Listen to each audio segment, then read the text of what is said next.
มันเอาแล้วไปกูไอ้เศร้านี่เศร้าเป็นยังไงมันก็ตายกูดีไอ้เงี้ยหันมูยานกูยิ่งกดมึงบอกเอาสลิปกูขึ้นมาเดี๋ยวนี้เฮ้ยสลิปฉันตัวเดียวกูรักเอาของมึงมากซื้อก็ยังมานำกูมีแต่ตัวเดียวเอาไปกินก่อนแค่รสชิ้นนี้เดียวมึงระวังเด้อโอ้ยจะมาเองกูโอ้เบิ่งงับมาเบิ่งกูเซ็ตนะเบิ่งกูเซ็ตก่อนทูมันยังไม่ทันตายวันนี้กูระนายนะมึงเด้สลิปอันเดียวกันมาขากันโอ้กูไม่เห็นคนอย่างที่มึงนี่ก็ยังมากูยืมก่อนมึงอย่ามาโจมนะเอาสลิปกูขึ้นมานะกูหนาวกูเป็นหนึ่งสลิปเลยนี่ว้าวเป็นใจโจรดีๆเว้ยกูว่าเป็นภาษาอังกฤษพี่คู่เด้น้องว่าไพ่ตอนมึงยิงปืนใครว่าโตดวะก็นี่กูไปถือทำอิฐนี่มันแล้วด้วยนะกูบ่ให้ยิงอีกแหละก็กูเป็นมึงกูเสียใจจนตายพุ่นนะยิงมาถือคนนี่ตั้งใจมันยิงจะแสกกันยิงมาถือก็ยิงถือคนอื่นก่อน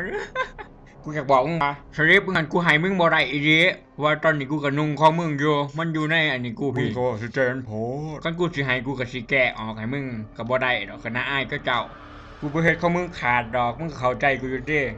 บอกว่ามันนุ่งอีดีมากอันนี้เมียดมึงคือมาเมียดไปมึงคือบ่ร่มน้ำกูแน่ฮะกูเหงาจังหวัดร่มน้ำกูแน่คอยไปกูสัญญาว่ากูจะไปให้มึงสลิปให้กูใส่ก่อนของมึงหันมันเทของมึงหันจักบอให้กูใส่ก่อนมือ1 2 มือก็ได้เอาไปว่ากูสิฟังนะมึงเชื่อนาเด้อกูขากูต่อยวิ่งมาแล้วใส่หนังมันยิงมันเลยไปนั่นให้หวัดคนไหนเงี้ยมาดู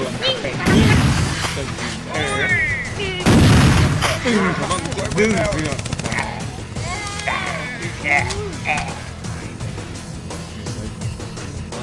ที่มันใส่ใส่ระบบออโตเมติกพระเอกเนาะ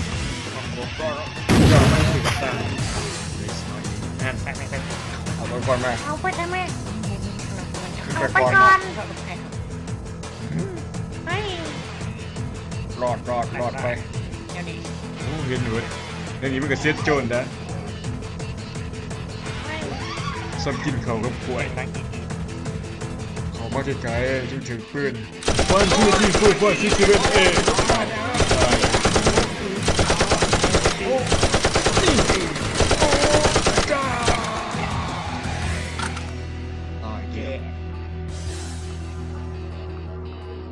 เอี่ยมทั้งเฮยก็ตายไปแต่เธอนานอย่าสิไปลักสลิปกูมานุ่งเด้อกูมักเอาปืนออกจากหำเดี๋ยวนี้ถ้าไม่อยากแบบนี้มึงเสียเงิน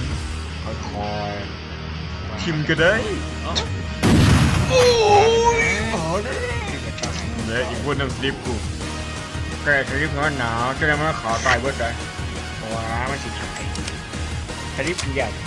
เอาปืนบินไปกินก็ได้เฮ้ยไม่ใช่บินมาเฮ้ยสลิปตัวเดียวมันจะหืนเป็นหืนนะโอ้ยอะไรเบิร์ดไม่ของสลิป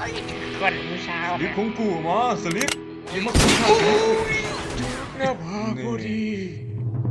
คนมันทิ้งกันมากระต่ายกูให้สลิปมึงดอกกูไปใกล้แล้ว